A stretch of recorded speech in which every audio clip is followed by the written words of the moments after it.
Hey gems, today we are going to talk about tracing our steps, okay? Have you ever had an allergic reaction or food poisoning? I know I have. I've had allergic reactions before and I've had food poisoning.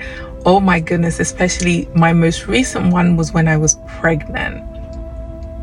My oh my, I was like 7 months or so pregnant and I had food poisoning. It was so painful and I had to retrace my steps to find out what caused it, because a number of us in the home ate this particular food or different types of foods in that order. However, everyone reacted differently, so we didn't quite know which one caused what.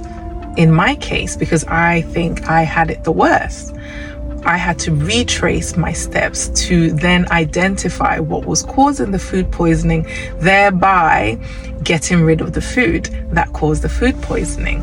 So, with that being said, what are some of the things that have been poisoning you? What are some of the things that have caused an allergic reaction to your soul, to your mind, to your spirit, to your body, and to your emotions, most importantly? I've written down here that your anxiety, your depression, your limiting beliefs, your ideologies, things that are embedded in your soul.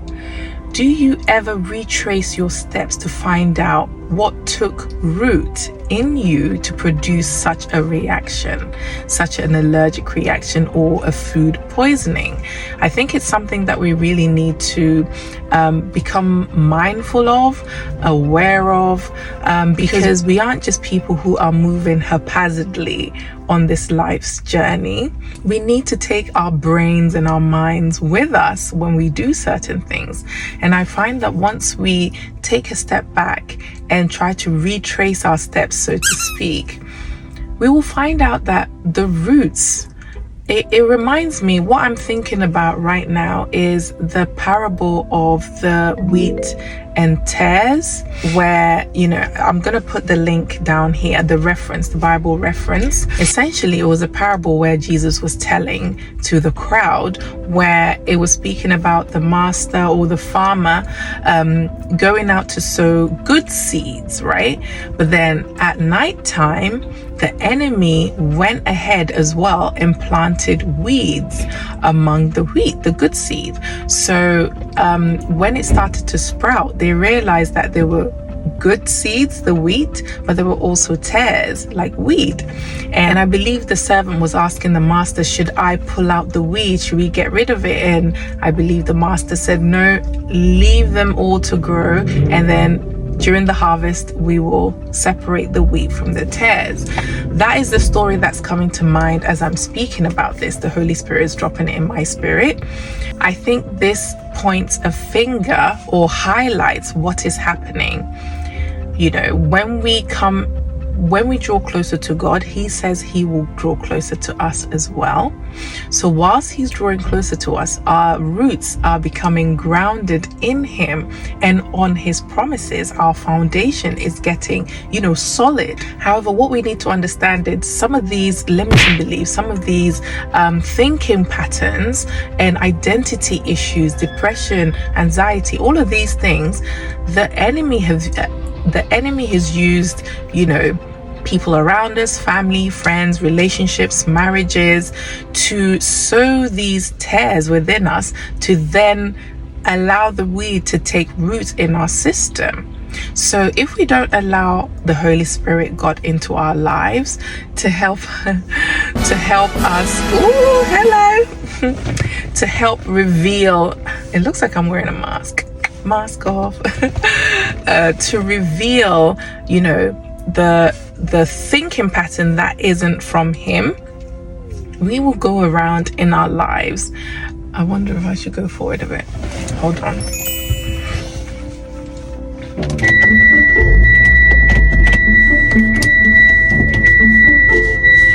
I'm gonna go forward a bit.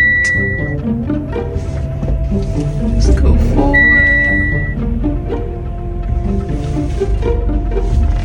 Oh, I think it's still the same.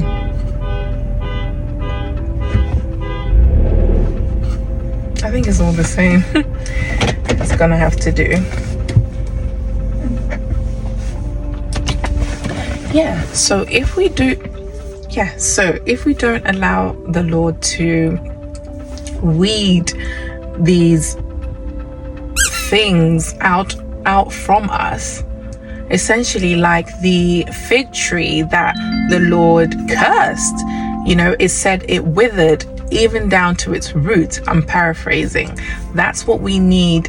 That's what we need to allow the Holy Spirit to do for us. I hope this isn't distracting, because I don't know where I can park at this moment in time. So I do apologize if this is distracting. I don't think I can do anything about it. Yeah. So that is what I'm leaving with us. I'm praying that the Lord will I'm praying that we will allow the Holy Spirit to come into us, into these crevices, dark places, into these roots, things that have taken root in us, and uproot them. Yes, so that we can take on the identity of Christ, who God says we are, and essentially blossom in Him. That is my prayer for each and every one of you who has landed on this page. So so if you enjoyed this video, please don't forget to hit the like button and obviously hit the subscribe button as well, and come join the family. But until next time, take care and God bless. Bye bye.